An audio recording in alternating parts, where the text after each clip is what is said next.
Hello friends, today we are going to discuss an emerging situation, that is the war between Russia and Ukraine is inevitable? क्या Ukraine और रसिया के बीच युद्ध अवश्यंभावी हो गया है या इसे टाला जा सकता है?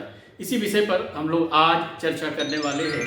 ये स्थिति इस वजह से अराइज भी है कि 21 फरवरी को, that is on 21st of February, Russian President Mr. Vladimir Putin has recognized two separatist regions of Donetsk and Luhansk as a independent state. That is, these two, Donetsk और लुहांस्क, अभी एक स्वतंत्र Republic की मान्यता Vladimir Putin साहब ने दे दी है। और इस वजह से टेक्निकली देखा जाए तो रूस के पर्सपेक्टिव से यूक्रेन अभी 3 हिस्सों में बढ़ गया, यूक्रेन, डोनेट्स्क और लुहांस्क। और इस वजह से जो स्थिति है वो थोड़ी भयावह हो गई है। इसके बाद दूसरे दिन 22 ऑफ फरवरी, 22 फरवरी को रसिया की जो पार्लियामेंट है उसके अपर हाउस ने राष्ट्रपति पुतिन को ये शक्ति दी है कि वो रूस के बाहर अपनी सेना का इस्तेमाल कर सकते हैं वर्चुअली। इसका मतलब ये हुआ कि रूस की सेना रूस से बाहर जाकर अटैक कर सकते हैं। हालांकि ये कहा गया है कि रूस ने अभी इन्वेजन नहीं किया गया है, लेकिन रशियन प्रेसिडेंट ने जो कहा है, उन्होंने कहा है कि इस 2 रीजन के रिकॉग्निशन के बाद एज एन इंडिपेंडेंट स्टेट, अब उन्होंने कहा है कि रसिया वहां पे पीस कीपिंग फोर्सेस भेजेगा। पीस कीपिंग का मतलब ये जो क्षेत्र है जहां पे कि पिछले 8 सालों से लगातार सिविल वॉर की स्थिति बनी हुई थी और इसमें लगभग 14,000 से ज़्यादा जानें जा चुकी हैं। Almost 14,000 lives have been lost. वैसे में पीस कीपिंग फोर्स के भेजने से स्थिति और खराब हो सकती है। रसिया का ऐसा मानना है कि ये पीस कीपिंग फोर्सेस इसलिए जरूरी है कि जो 2 इंडिपेंडेंट स्टेट है, लुहांस्क और डोनेट्स्क, वहाँ पे जो यूक्रेनियन आर्मी है उनके साथ एट्रोसिटीज कर सकती हैं, तो इनकी सुरक्षा के लिए वो पीस कीपिंग फोर्सेस भेजना चाहते हैं। वैसे में सवाल ये भी है कि क्या ये जो पीस कीपिंग फोर्स है वो अपने आप को डोनबास रीजन यानी कि डोनेट्स्क और लुहांस्क तक सीमित रखेंगे या उससे आगे वो फर्दर यूक्रेनियन टेरिटरी को ऑक्युपाई करने की कोशिश करेंगे। और यहीं पे एक बड़ा टेंशन इमर्ज हो चुका है दोनों देशों के बीच। और अब तक जो बातचीत चल रही थी वो ये चल रही थी कि 2014-15 में जो मिन्स्क प्रोटोकॉल थे, मिन्स्क प्रोटोकॉल के हिसाब से ही आगे बातचीत किया जाना चाहिए था। यानी जो डिप्लोमेटिक ऑप्शंस एक्सप्लोर किए जा रहे थे, जो कूटनीतिक तरीके से इस समस्या का हल निकालने की कोशिश की जा रही थी, उसमें मिन्स्क प्रोटोकॉल ही मेन था, जैसे कि नॉर्मंडी फॉर्मेट में लाया गया था और इसी के तहत एक ट्राइलेटरल टॉक ग्रुप भी बनाया गया था, ट्राइलेटरल वर्किंग ग्रुप बनाया गया था। तो वैसी स्थिति में जब रूस ने इन दोनों क्षेत्र को मान्यता दे दी है तो मिन्स्क प्रोटोकॉल पर बातचीत करने का जो ऑप्शन है वो ऑलरेडी समाप्त हो चुका है। तो वैसे में सवाल ये है कि अगला स्टेप क्या हो सकता है। व्लादिमीर पुतिन से जब पूछा गया तो उन्होंने 3 शर्तें रखी हैं कीव के सामने। कीव यानी जो यूक्रेन कैपिटल है, यानी यूक्रेन के सामने 3 शर्तें रखी हैं। पहली शर्त ये है कि वो क्रीमिया को, जिसे 2014 में रूस ने एनेक्स किया था, उसको, उस पर रूस की सॉवरेनिटी को स्वीकार कर ले। दूसरा ये है कि जो यूक्रेन है वो लिखित में दे कि वो नाटो को ज्वाइन नहीं करना चाहता है। और तीसरा ये कहा गया है कि वो इस रीजन को, डोनबास रीजन को पार्शियली डीमिलिटराइज करें। इस पर आगे क्या बातचीत होती है उस पर डेवलपिंग स्टोरी हम लोग बात करेंगे, जो भी बातचीत होती है। अब सवाल ये है कि रूसी राष्ट्रपति ने अपना कदम आगे बढ़ा दिया है। अब रेस्पॉन्स में नाटो और उसके अलाइज क्या करने वाले हैं। तो उनके पास अगर हम नाटो अलाइज के ऑप्शंस की बात करें तो दे हैव 3 ऑप्शंस। पहला ये कि वो रसिया के ऊपर फर्दर इकोनॉमिक सैंक्शंस इंपोज करे, इकोनॉमिक सैंक्शंस इंपोज करे।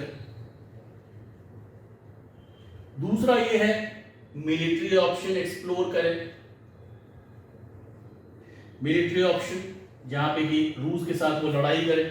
और तीसरा ऑप्शन है डिप्लोमेटिक, डिप्लोमेसी यानी कूटनीति।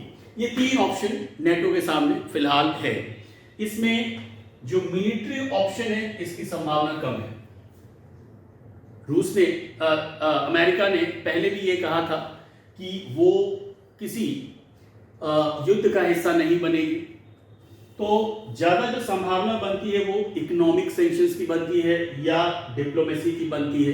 अभी जो बातचीत चल रही है उसमें ये भी बातचीत चल रही है कि अमेरिकी राष्ट्रपति और रूसी राष्ट्रपति के बीच एक समिट लेवल की बातचीत हो सकती है इस टेंशन को रिजॉल्व करने के लिए, राइट। लेकिन ऑलरेडी आप देखेंगे तो ब्रिटेन ने रूस के ऊपर ये सैंक्शंस लागू करना शुरू कर दिया है और यूरोपियन यूनियन ने भी उसके रूस के ऊपर सैंक्शन लगाने की बात कही गई है, यानी इकोनॉमिकली आइसोलेट करने की बात कही गई है। वैसे में डिप्लोमेसी पर चलना थोड़ा सा डिफिकल्ट होगा जब तक कि जो वेस्टर्न फोर्सेस हैं, जो नाटो, उसके अलाइज और अमेरिका है, तब तक जब तक कि वो रूस के जो सेंसिटिविटी है उसको नहीं समझेंगे तो डिप्लोमेसी का ऑप्शन धीरे धीरे उसका स्पेस कम होता जा रहा है, श्रिंक होता जा रहा है। दूसरी तरफ अगर हम भारत के पर्सपेक्टिव से बात करें तो भारत के लिए ये बहुत ही डिफिकल्ट सिचुएशन है कि एक तरफ भारत क्वाड का मेंबर है जहाँ पे कि वो रूस के साथ इंडो पैसिफिक रीजन के लिए कोऑपरेट कर रहा है। वैसे में भारत के ऊपर लगातार ये दबाव बन रहा है कि भारत रूस का क्रिटिसिज्म करे, लेकिन रूस भारत का एक टाइम टेस्टेड फ्रेंड है और इसलिए भारत ने ऐसा करने से फिलहाल अपने आप को रेस्ट्रेन किया है और ये कहा है कि इसमें जो सॉल्यूशन है वो हेक्टिक डिप्लोमेसी, एक्टिव डिप्लोमेसी, उसी के तहत इसका सॉल्यूशन निकाला जाना चाहिए। दोनों साइड को कंस्ट्रेंट मेंटेन करना चाहिए। दूसरी तरफ अगर हम भारत की बात करें तो भारत ने S-400 जो मिसाइल सिस्टम है, एंटी मिसाइल सिस्टम है, उसकी डिलीवरी अंडरवे है। कुछ आ चुके हैं और कुछ आने वाले हैं। वैसे में अमेरिका अगर इकोनॉमिक सैंक्शन रूस के ऊपर फर्दर इंपोज करता है तो भारत के ऊपर काटसा लगने के चांसेस हैं। काटसा एक ऐसा कानून है जो कि अमेरिका अपने एडवर्सरीज के ऊपर लगाता है। इसे कहते हैं countering American adversaries through sanctions act. तो रूस के ऊपर अगर फर्दर इकोनॉमिक सैंक्शंस लगते हैं तो वैसी स्थिति में भारत स्पेसिफिक, इंडिया स्पेसिफिक जो एग्जम्पशंस हम लोग सीख कर रहे थे, हम लोग चाहते थे अमेरिका से कि किस परिस्थितियों में हम S-400 मिसाइल सिस्टम प्रोक्योर करना चाहते, उसकी संभावना बहुत कम हो जाएगी अगर America further economic sanctions impose करता है। तो एक और बात है जो बहुत ही महत्वपूर्ण है, पाकिस्तान के प्रधानमंत्री इमरान खान अभी वो रूस के दौरे पर गए हैं और भारत इस चीज़ को बहुत ही क्लोजली वॉच कर रहा है। पिछले 2 दशकों में पाकिस्तान के किसी भी प्रधानमंत्री की ये पहली रूस यात्रा है जहाँ पे वो क्या करने वाले हैं ये बहुत ही क्लोजली भारत मॉनिटर करने की कोशिश कर रहा है। अगर हम अगर हम यूरोप की बात करें तो वैसे में यूरोप के अंदर जो संभावनाएं हैं वो भी काफ़ी डिफिकल्ट है, क्योंकि जो एनर्जी क्राइसिस है वो यूरोप के अंदर एमर्ज होगा और अगर युद्ध की स्थिति आती है तो वैसे में निश्चित तौर पर पूरी दुनिया इससे प्रभावित होगी। दुनिया ऑलरेडी जो पेंडेमिक की वजह से स्लो डाउन है उससे बाहर निकलने के प्रयास कर रही है। वैसे में इस तरीके की युद्ध न सिर्फ इकोनॉमिक रिकवरी को डिस्टेबलाइज करेंगे बल्कि ज़्यादातर कंट्रीज़ की जो एनर्जी सिक्योरिटी है या जो एनर्जी का सप्लाई है उसको वो डिसरप्ट करने वाले हैं। सो जहाँ तक बात है इनेविटेबिलिटी ऑफ दी वॉर, क्या युद्ध होना ही इसका एक सॉल्यूशन बचा है, इस बात का पता तब चलेगा कि आखिर नेटो का रेस्पॉन्स क्या है। क्या नेटो कूटनीतिक तरीके से इसका समाधान निकालना चाहता है?